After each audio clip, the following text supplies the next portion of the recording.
Hello, everyone. Hope y'all are having a good night. Can you hear me in the way back at the end of the long hall? Thank you for making the trek here tonight. This is the fourth consecutive City of Atlanta election cycle where we've held forums. My name is Rebecca Serna. I'm the executive director of Propel ATL, a local advocacy nonprofit. We work to create safer streets that are accessible towards a more equitable overall mobility and transportation network. And we're really excited to be here tonight. And I want to start out by briefly thanking the sponsors who made tonight possible and supported this event and the series. Underground Atlanta, y'all give it up. Great to be here tonight. Two Wheel Valet, providing free bike parking and scooter parking. Atlanta Civic Circle, Serve Robotics, and Partnership for Southern Equity. I'd also like to especially thank members of our steering committee that put together the questions and did a lot of the organizing behind this forum series. Partnership for Southern Equity and Just Youth, Atlanta Civic Circle, Red Bike and Green Atlanta, Advance Atlanta, and the New Disabled South. Now I'd like to introduce the moderators for tonight's forum. We're so honored to have two amazing people here with us tonight. First of all, Saba Long. Saba is an accomplished communications, I'll pause for applause. Give it up for Saba. Saba is an accomplished communications and policy strategist with deep expertise around local government, public safety, public transportation systems, and transit connectivity issues and solutions. As the executive director of Atlanta Civic Circle, Saba pursues her passion for public policy and a free and independent press with a fresh perspective on how local media can meet the needs of everyday residents. Next, we have Alexia Smith. Alexia is a political science major on the pre-law track at Spelman College. She spent several years working on equity and community engagement initiatives throughout Atlanta, driven by a passion for creating spaces where diverse voices are heard and valued. She's been working for Just Youth for 4 years, supporting youth-led initiatives that center justice, leadership, and community voice. Alexia is dedicated to advancing youth involvement in civic life and continues to explore how policy and leadership can be used as tools for lasting social change. Thank you for being here. All right, and now I'm going to turn it over to our moderators. I'm sure y'all are ready to get started. Hi, everyone. Can you hear me? Test, test. Is this slightly better? I might have to steal a mic. Oh, wait. There we go. Okay, great. I'm going to go over some ground rules for you all. I know that you have done lots and lots of candidate forums, so this is not new to you. But let's just go over some very quick ground rules. Each candidate has the same amount of time to respond to a question. We're going to do regular questions, and then we're going to do a lightning round. The regular questions are 1 minute each. Amaya, if you can wave your hand to the candidates. At the 30-second mark, she's going to pull up a yellow card. This is not like soccer. It's okay. That means that you just need to start to wrap it up, okay? When she gives the red card, that means you need to stop. And I am nice, but I will cut you off, okay? And then for the audience, this is not WWE, so you don't get to boo. Please be nice to the candidates. If you really want to express something, just like, I don't know, do something very silent, okay? Answer the questions that we ask, please, okay? And then lastly, I know I don't need to say this, but no personal attacks. I know you guys are all BFFs up here. And with that, we will get started. You ready? Yeah? Just need to relax your shoulders. Get your game face on. Really? Okay. I might have to steal a mic.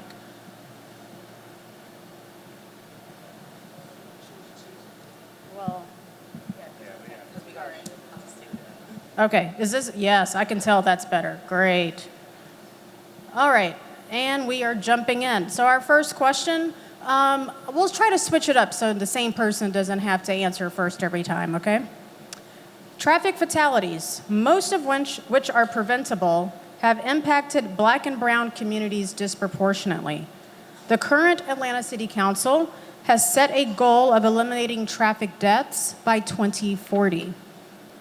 This is called Vision Zero. As a council member, what specific actions will you take to ensure the city meets its goal? And we're going to start at the end, so we'll start with you, Thomas Worthy. And just for folks' edification, for the first question, can you just say your name? Sure. Is this one working? Okay. Yes, I'm Thomas Worthy. I'm a candidate for District 7 on Atlanta City Council. Thank you for coming out tonight. I think quite simply we must absolutely approach city life with a philosophy of how we move is how we live better. And I fully support the Vision Zero aspiration, but you ask a great question on how can we deliver it. And I think it absolutely comes down to a dedicated funding streams. Dedicated funding streams, separated sidewalks and bike lanes, funding streams for raised crosswalks that are not at the intersection. I do not think that Vision Zero can be accomplished by ad hoc bond issuances or trying to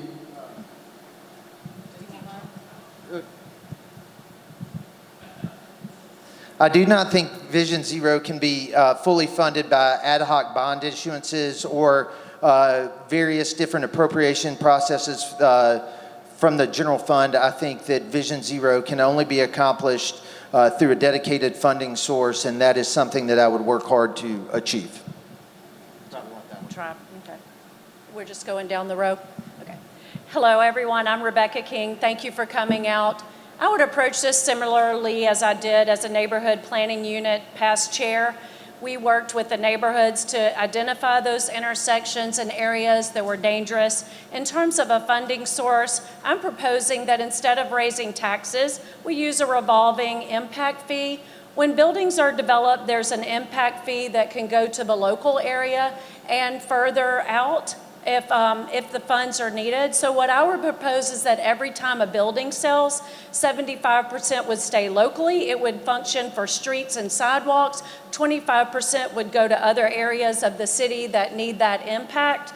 And if all projects are finished in the local area, then 100% of the funds would go to the other areas. We really need to focus on crossable areas, not long thoroughfares of 3 or 4 lights, helping people get across safely with more hawk signals, but just making sure that the signals are coordinated, as well as determining if, even if it's not an intersection, that area needs some sort of identification. In Buckhead, the Shepherd Center is in our area, not in our district, and we have a lot of people in wheelchairs that are outward mobility that need to make sure that intersections are safe. All right, I am Thad Flowers. I'm a Atlanta native and longtime Buckhead resident. Of course, up here running for Atlanta City Council as everyone else. I concur with my colleagues on some of the funding streams. Kind of the 2 points that I would add to that. First, with Vision Zero, we have to focus on the enforcement component. So that is, a couple of I used to be chief of staff on council, and during that time, we passed legislation reducing the speed limit to 25 miles per hour on a lot of our local streets. So enforcing things, making sure people aren't speeding and are taking advantage of the laws that we've already passed. Of course, recently, I think it was Councilmember Dozier shepherded legislation about right turns on red. So enforcing those types of things will certainly help accomplish no traffic fatalities or pedestrian accidents. And then, of course, I will work with our state partners. The majority of our traffic fatalities and incidents occur on state roads. So just working with our state partners in terms of enforcement and things like that as well. Hello, everyone. My name is Alan Daly. I'm also running for District 7. And to answer your question specifically, I would advocate for a continuation of expanding basically traffic calming tactics to our streets, separating sidewalks and bike lanes. And I like the idea that Propel had of making sure that whenever the city is repaving roads, that they are adding these dedicated, separated bike lanes and sidewalks. I think that's a great way to create that divide between traffic and pedestrians. And I would start with those simpler ideas that aren't so expensive but have a proven effect on increasing safety. Hi everyone, my name is Jamie Christie, and like everyone else, I'm also running for Atlanta City Council District 7. For Vision Zero, we have to remember that it's not about punishing the drivers, it's about designing roads so no one dies when they need to get to where they need to be. So how do we do that? Well, I think we need to get creative with our funding streams for Vision Zero. In particular, we could use on-street parking revenue to fund Vision Zero in the off chance that it is not fully funded in the near future. We can also reallocate funds that are set aside already for existing transportation and capital improvement funds for those projects. And as well, we can also, if elected, I would push and advocate for an ordinance that requires that any type of project must provide a multimodal compliance statement and exception for 30 days before the project is implemented. And that way we can ensure that Vision Zero's mission and goal is satisfied. Thank you. I also failed to say that these were the District 7 candidates, but they did that for themselves. For folks who do not know, District 7 is a portion of Buckhead, and it is an open seat. The current council member, Howard Shook, has decided to not seek re-election. So someone on this stage will most certainly be the District 7 representative to come. With that, I will pass it on to my co-host for the next question. Hi, everyone. The next question is, how would you ensure students and young people have safe, accessible, affordable options to get to school, work, and play? We can start down here and work our way back. Okay, I didn't want to answer before, before I was allowed to. So I think we can obviously use cars, we can use Uber and Lyft, but I think the easiest form is to attack the lowest hanging fruit, which is MARTA fares. So I am a proponent of capping fares, either weekly or daily. So the weekly fare would be the weekly fare as it is now, $23.75, and the daily fare, which is $5.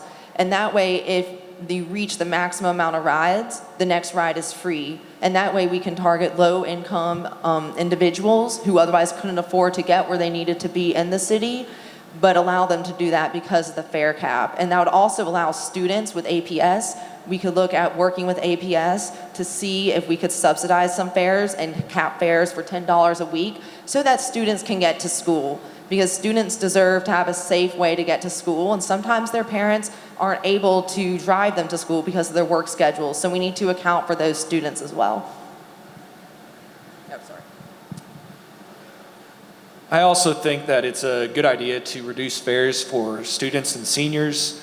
And I wanted to follow up with regards to seniors especially, something that Rebecca mentioned in the last question with regards to the Shepherd's Center and the sidewalk situation there. My father is disabled. He's wheelchair bound after a stroke, and he actually spent several months at the Shepherd Center.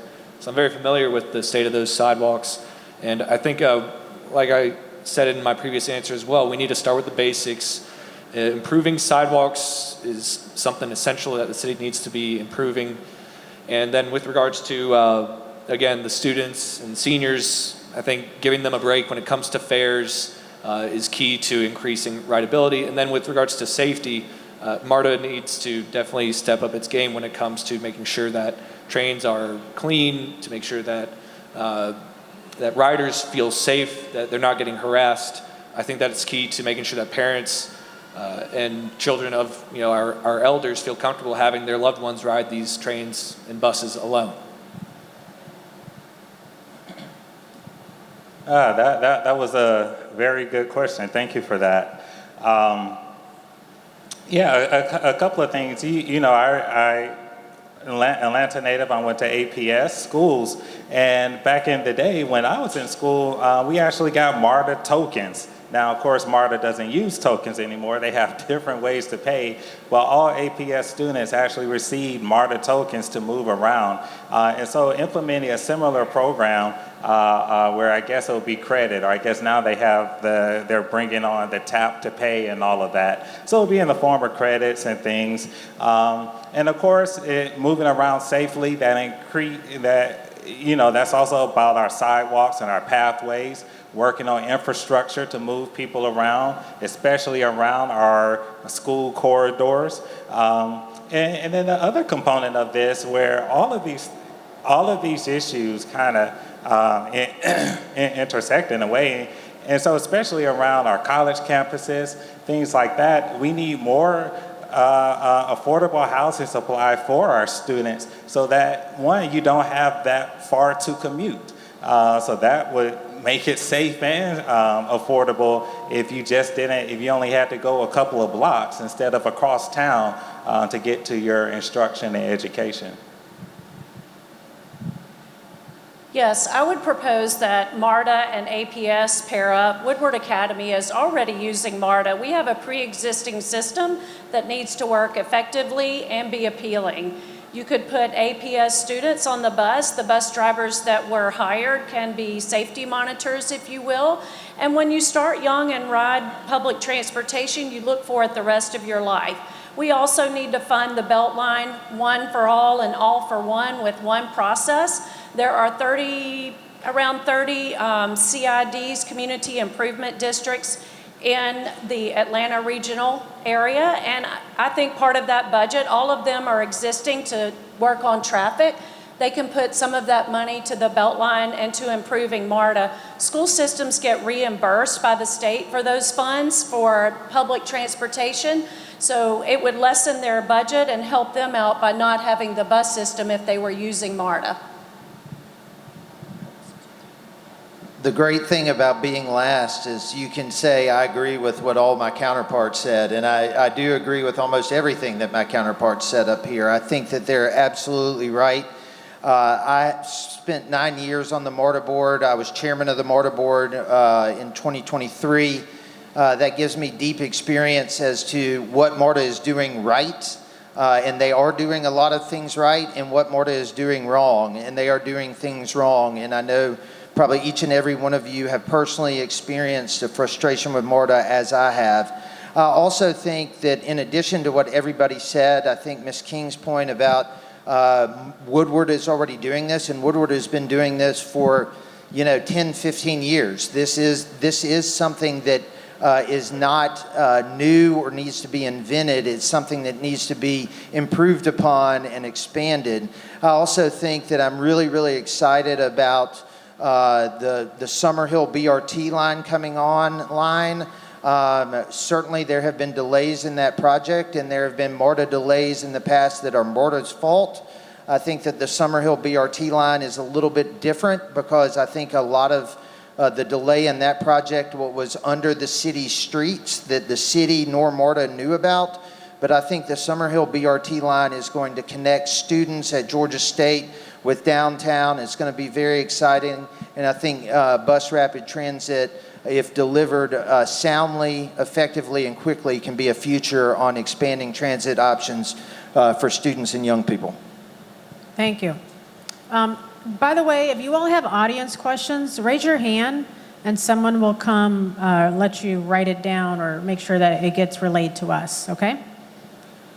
Next, many residents, I'm really curious to hear what you guys say about this, because this is a sticky one. Many residents want safer, greener streets, but they resist change, like fewer parking spots or even slower traffic. So how would you balance the political pressure of what you're hearing from residents or what you might be hearing from business owners with the need to invest in long-term infrastructure changes? And with that, why don't we change it up a little bit, and we'll start with Thad. We'll go Thad to your left and then back. Okay. I think whoever goes first should pick the order. You know. No, that is again a really great question.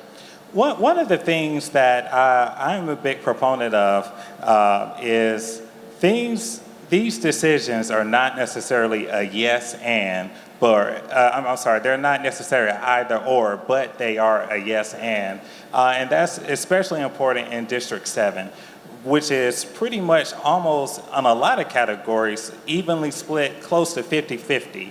And so we have to figure out how to take care and balance both of those needs. So in District 7, we have these wonderful commercial corridors which need smart density. We have 3 transit stations, 3 MARTA stations, which need density around the transit stations. But the way you kind of do it, as I like to say, is in our commercial corridors, you go up and not out. Because at the same time, the other 50% is we do need to protect the character of our established tree-lined neighborhoods. And District 7 is home to the first vertical district. So we already there is a precedent for how both sides can work together. But I think this is where it just takes thought and vision because a lot of this, to work it out. This is what we are already doing in the neighborhood planning unit when the neighbors come together, get their voice, and we make recommendations on opportunities. In terms of less parking, one of the things that happens that I would encourage for zoning is that there be a drop-off or a turnaround area. Because you may not have a car and need it for parking, you still have deliveries, you still have pickup. So there's a balance and a trade-off there in terms of less parking. You still need a turnaround. I live on a street with 5 or 6 high-rises and people are parking in the street constantly. And making sure that once you pay for a study, if there's a buy-in from everybody, listen to the study. If you're spending all of this money and then going on political will of this one or that one, what was the study for? Why did we waste the money? Welcome to Atlanta politics. I've been around a long time. Yes, I'd like to echo a lot of what Thad said and what Rebecca said and add on to it a little bit. I think District 7 is a really, really unique district in Atlanta because with the exception of 1 or 2 other districts, I think District 7 is extremely unique in how our 8 vibrant, historic, established residential neighborhoods coexist with a vibrant commercial core full of retail, dining, and commercial. And I would also submit to you it's one of the most connected districts. It's one of the main reasons my family and I chose to live there. With Path 400 coming up into the heart of the district, plus the interstates, plus the 3 transit systems, I think that, District 7 is unique that you can really be anywhere in the city in about 10 minutes. I think that what Ms. King touched on is really important because I think that if you get everybody in a room and collaborate, you can reach consensus. And I think that my entire career experience of trying to make large systems work better for real people shows that if perfect is not the enemy of the good, you can reach a consensus that gets a good result, albeit maybe not a perfect result, for almost everybody involved. And I think that you're seeing that in the signature streets in North Buckhead. Pass it to Alan. So when it comes to inducing demand, which is often the principle behind ideas like eliminating parking spots, what you have to bear in mind is that people still aren't going to be drawn to public transit if it's not running efficiently the way it should be. So you can take out the parking spots and make it difficult for people to have cars in the city. But if the trains and the buses aren't running on time, if they're dirty, if they're not reliable or consistent, people still aren't going to be pushed into using these methods of transportation. So when it comes to balancing the needs of residents in that way, I think what really needs to happen is that MARTA needs to get back on track. They need to improve their ridership, and to do that, they need to focus on the essentials of having safe, on-time, reliable routes. And then you'll get the ridership to increase naturally, and then residents won't have any issue with any changes like reducing parking spots or similar such ideas.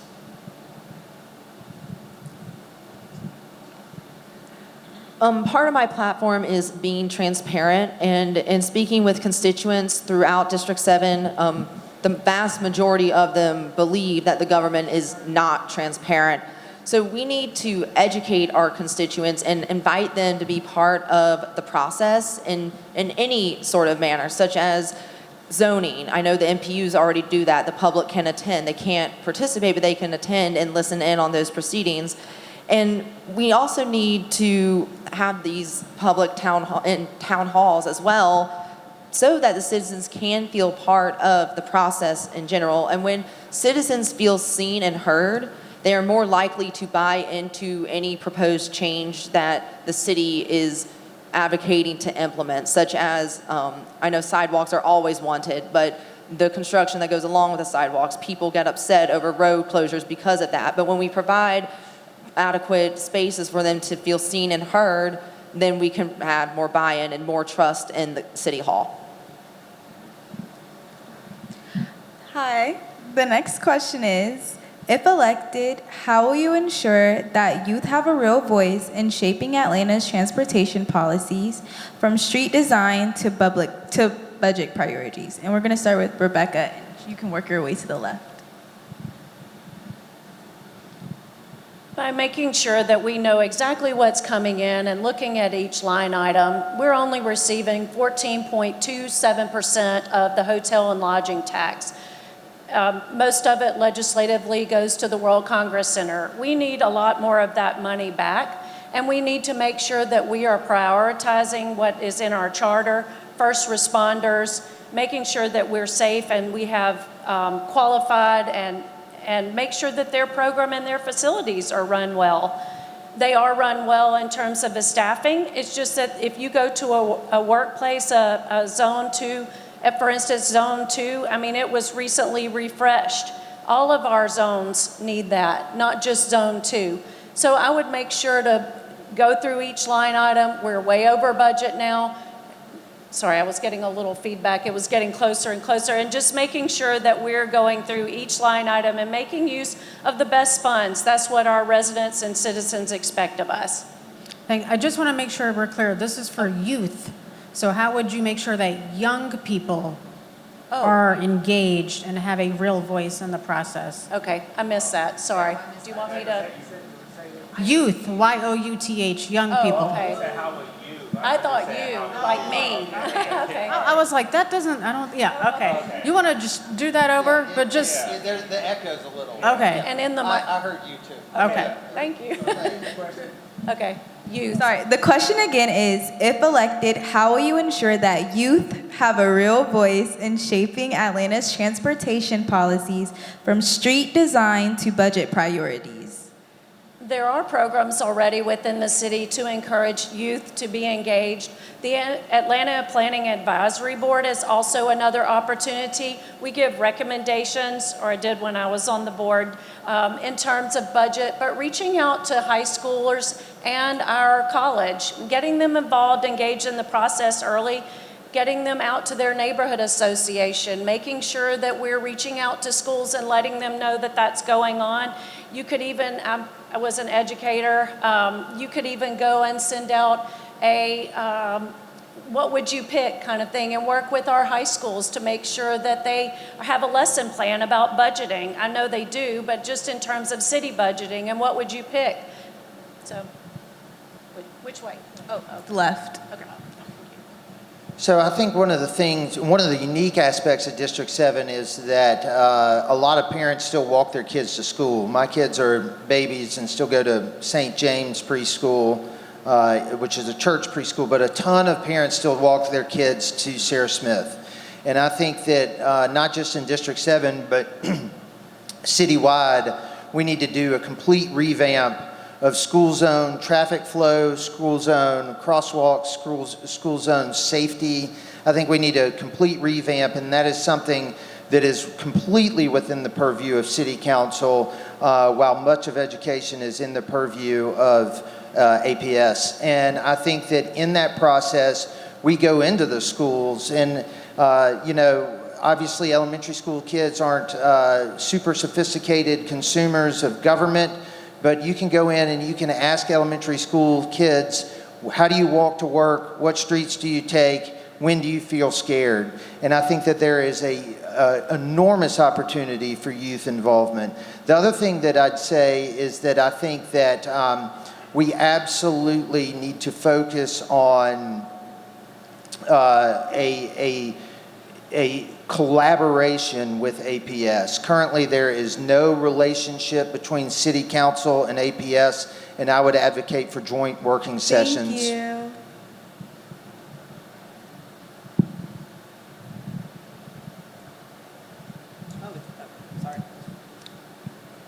So I would go directly to the source, the young people. I would meet with young people. In fact, if I'm elected, I intend to have a once a month in-person meeting if anyone would like to come voice their concerns or comments to me in person instead of through email or phone call. And I think that's a good way to get younger people involved, to speak one-on-one and to bounce ideas off each other.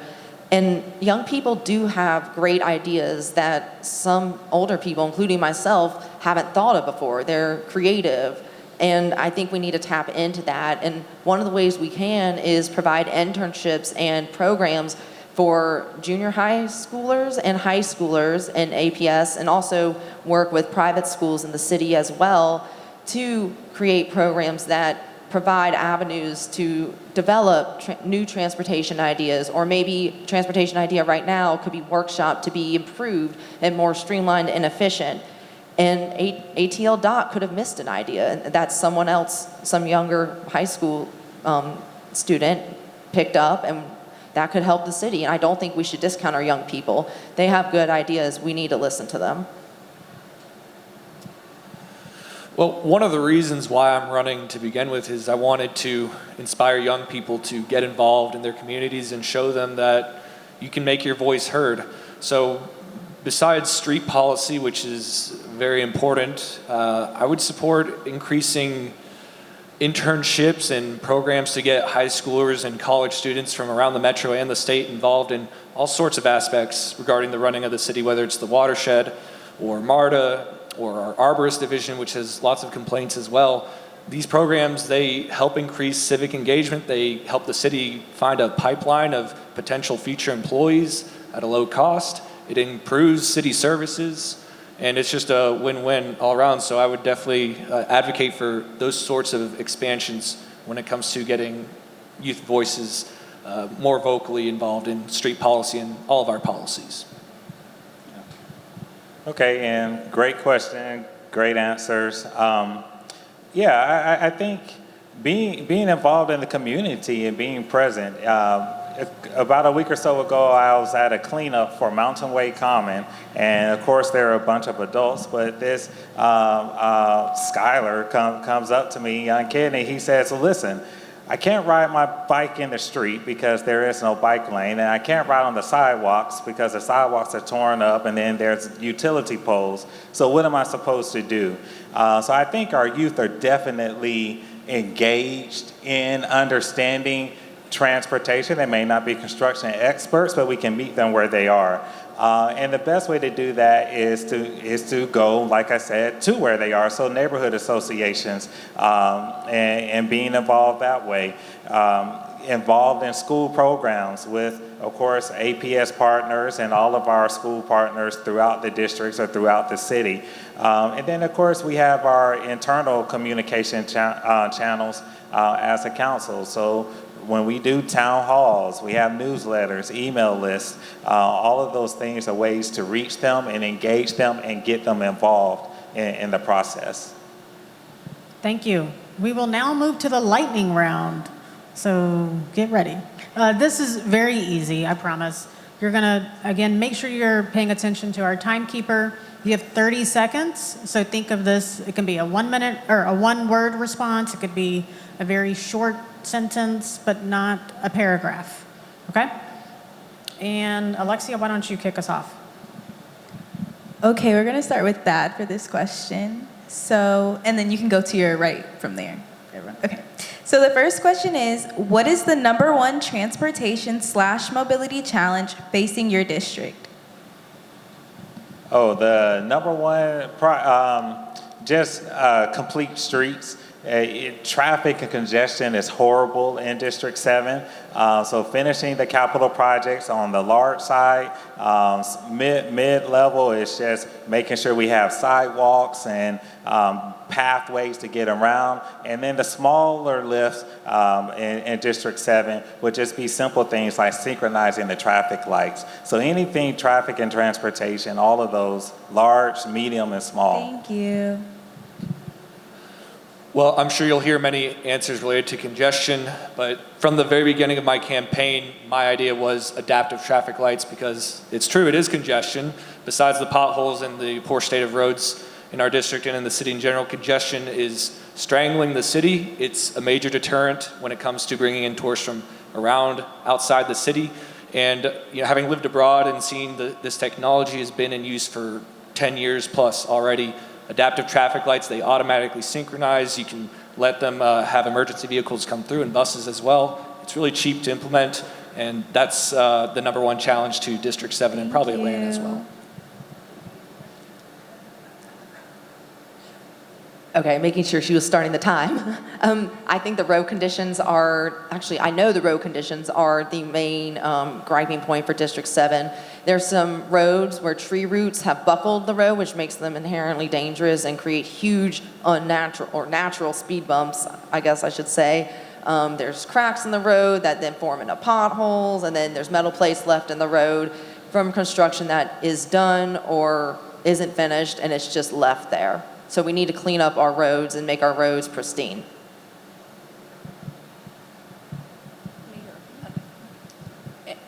Infrastructure. Ditto on everything said. Let's earn one more question up here. Okay. You know this is coming. When was the last time you took MARTA? And how about we start with Rebecca since she has the mic in her hand. Probably about a week and a half ago. Where were you going? Let's see, usually not far, 1 or 2 stops. Okay. Bus.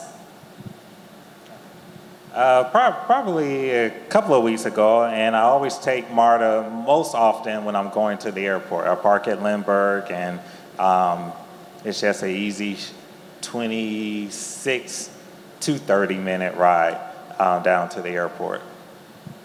It was about a month and a half ago, Labor Day. I took it to the airport, and that's honestly, for me, the best return on investment when it comes to MARTA is taking it to the airport. I'm sorry, everyone. It was the Olympic Trials Marathon race in 2021. I rode it with my dad, the MARTA rail with my dad to watch the women qualify for Olympic trial or the Olympics for Tokyo. We appreciate the honesty. 2 weeks ago to Midtown. Got it.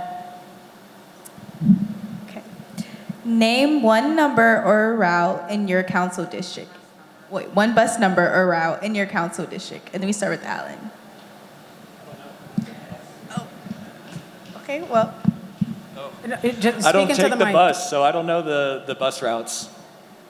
Yeah. You want me to go? The Peach 110.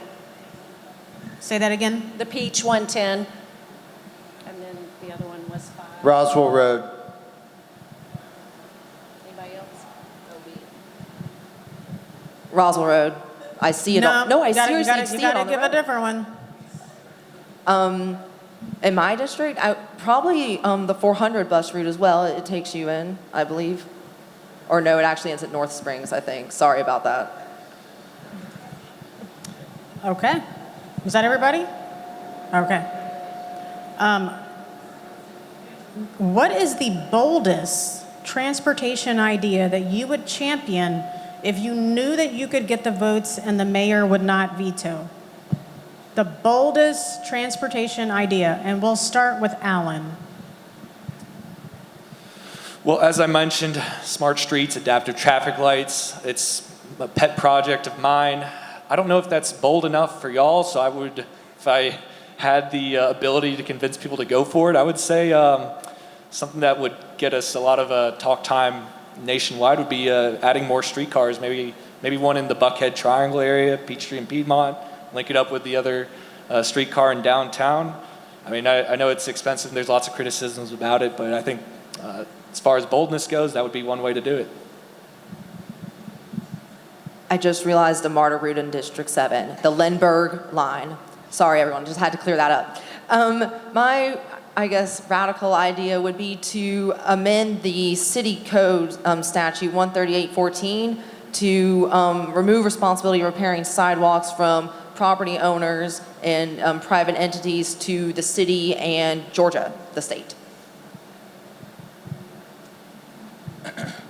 So I learned, again, I'm in this space now where I'm in the DOT vertical for a construction services firm, and we work on major DOT projects throughout the region, and we even have a team that's embedded with the ATL DOT, so I know, in addition to being on council, I know it well. But it was pointed out to me that the most radical thing you could do for transportation is actually affordable housing.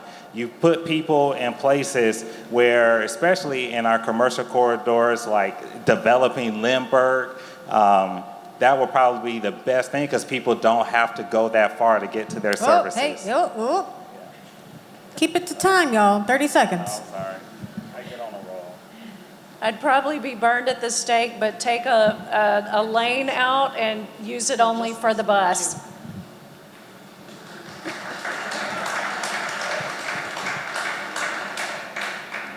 I think that we should explore technology and new options like glideways that is currently being put in place down at the airport along Path 400 to make our regional paths that are going to tie into the Beltline be true transit alternatives and not just pedestrian and bike paths. Thank you, everyone. Now we have an audience question. It's no longer lightning round, so you will have a minute to respond to this question. And again, just look to Amaya for your time. The question is, what would be some preventative measures you would take to ensure both transportation during smooth transportation during FIFA World Cup? And then we can start with Jamie down here. And then you can just work your way down. I'm actually excited about this question because I've thought about it more in a sense from the traffic surrounding where the World Cup games are going to be played. So I'm a competitive swimmer. I've been to World Championships, and how that works, there's not much traffic during the World Championships, and it's all the aquatic sports. And you would think that there would be, because there's a lot of people, a lot of spectators who want to come watch. Well, that's because they have designated drop-off locations for spectators, and then there's passes for buses for the athletes to get into an area where no other person, unless you're an athlete coach or media, can get to. So I would propose that we use MARTA buses for spectators who want to come watch the FIFA World Cup games, and have designated drop-off points so that the spectators have to then walk to Mercedes-Benz or wherever else that these FIFA World Cup games are being held and played. And that way we can prevent traffic like the Ubers just creating a standing line, like taxis, which always annoys everyone. And that way we can make sure traffic flows and makes it a more enjoyable experience, not only for the fans, but also for the residents that do live in near the area. I think it's important when we have these big events that we not just look to the past, but look at what other cities are doing. So to that end, I would make sure that we're doing the basics. We're making sure that the right streets are shut off and going the right way. We've got our police and traffic authorities synchronized and in good communication with each other. And to build off of what Jamie said, make sure that we have the right drop-off points, but additionally, I would also want to make sure that we have additional cars going on the MARTA tracks, additional buses being focused on high-density areas like around Mercedes-Benz Stadium, where a lot of these pedestrians and commuters will be, and that's where I would go. A good question. Agree with a lot that has been said. Again, We got to make sure that next year the buses and trains run on time and consistently to move people around, those who are on MARTA and mass transit.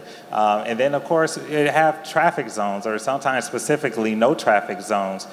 They did a really great experiment just back in July for the Peachtree Road Race in our district on a smaller scale, where they blocked off Peachtree Street and made it just kind of a destination hub. So if you all remember, Peachtree Street was blocked off for the expo. That was a trial run of that type of concept that you can roll out next year for World Cup, is that you just block off these no traffic areas, kind of like a Streets Alive concept for World Cup, to where you could just go and move around. And having those types of things are the best way to get people around. Would you repeat the question? The question was, what would be some preventative measures you would take to ensure smooth transportation during FIFA World Cup? Preventive measures. I would reach out to the business community, encourage work from home, also add in some extra incentives to take MARTA when I-85 burned. It was amazing how little traffic there was because everybody was using MARTA and transportation. So I would definitely encourage that plan. And then maybe rolling work start days if people needed to come in on certain days, and do those workarounds and try to reroute buses where it's not a parking lot on Peachtree, essentially. So we know that the bulk of the hotel inventory in Atlanta are in downtown and midtown. Some, of course, is in Buckhead, and all of that would be in District 7. But quite simply, we need MARTA firing at the level that they have for 2 Super Bowls, 2 college football national championships, and 2 Taylor Swift concerts. We do not need MARTA at the level that we just saw recently in the Beyonce concert. We have seen MARTA rise to the occasion, deliver, so much so that Bill Belichick complimented MARTA after his Super Bowl. Then we've also seen the horrific escalator collapse after the Beyonce concert. We know that MARTA can do it. We know what it looks like when MARTA fails to do it. And for 6 weeks next summer, we have all got to put skin in the game to help MARTA get there in any possible way that we can. And I have confidence in the interim leadership at MARTA that they know what it takes to do that. Thank you.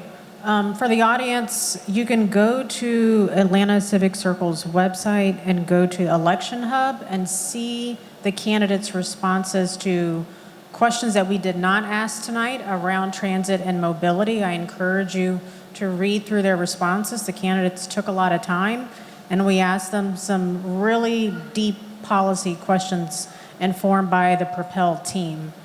With that, thank you, candidates, and we will transition to the next group.